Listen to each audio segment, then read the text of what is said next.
యోహాను సువార్త 10వ అధ్యాయం. గొర్రెల దొడ్డిలో ద్వారమున ప్రవేశింపక వేరొక మార్గమున ఎక్కువాడు దొంగయు దోచుకొనువాడయ్యున్నాడు. ద్వారమున ప్రవేశించువాడు గొర్రెల కాపరి. అతనికి ద్వారపాలకుడు తలుపు తీయును. గొర్రెలు అతని స్వరము వినును. అతడు తన సొంత గొర్రెలను పేరుపెట్టి పిలిచి వాటిని వెలుపలికి నడిపించును.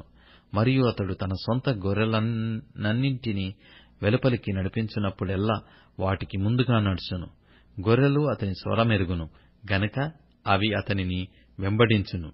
అన్యుల స్వరము అవి ఎరుగవు గనుక అన్యుని ఎంతమాత్రమును వెంబడింపక వాని యొద్ద నుండి పారిపోవునని మీతో నిశ్చయముగా చెప్పుచున్నానని వారితో అనెను.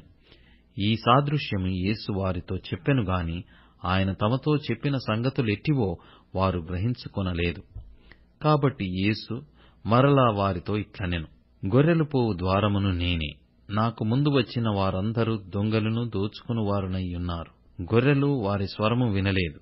నేనే ద్వారమును. నా ద్వారా ఎవడైనా లోపల ప్రవేశించిన ఎడల వాడు రక్షింపబడిన వాడై లోపలికి పోవచ్చు, బయటికి వచ్చుచు మేత మేయుచుండును. దొంగ దొంగతనమును, హత్యను, నాశనమును చేయుటకు వచ్చును గాని మరి దేనికిని రాడు.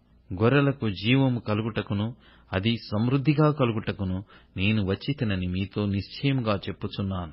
నేను గొర్రెలకు మంచి కాపరిని. మంచి కాపరి గొర్రెల కొరకు తన ప్రాణము పెట్టును. జీతగాడు గొర్రెల కాపరి కాడు. గనుక గొర్రెలు తనవి కానందున తోడేలు వచ్చుట చూచి గొర్రెలను విడిచిపెట్టి పారిపోవును.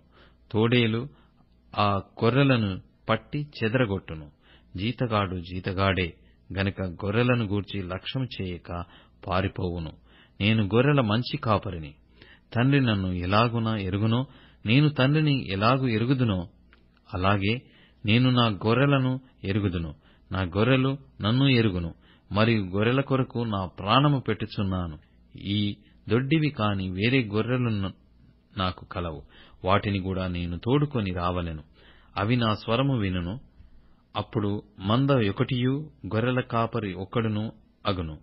నేను దాని మరలా తీసుకొనున్నట్లు నా ప్రాణము పెట్టుచున్నాను.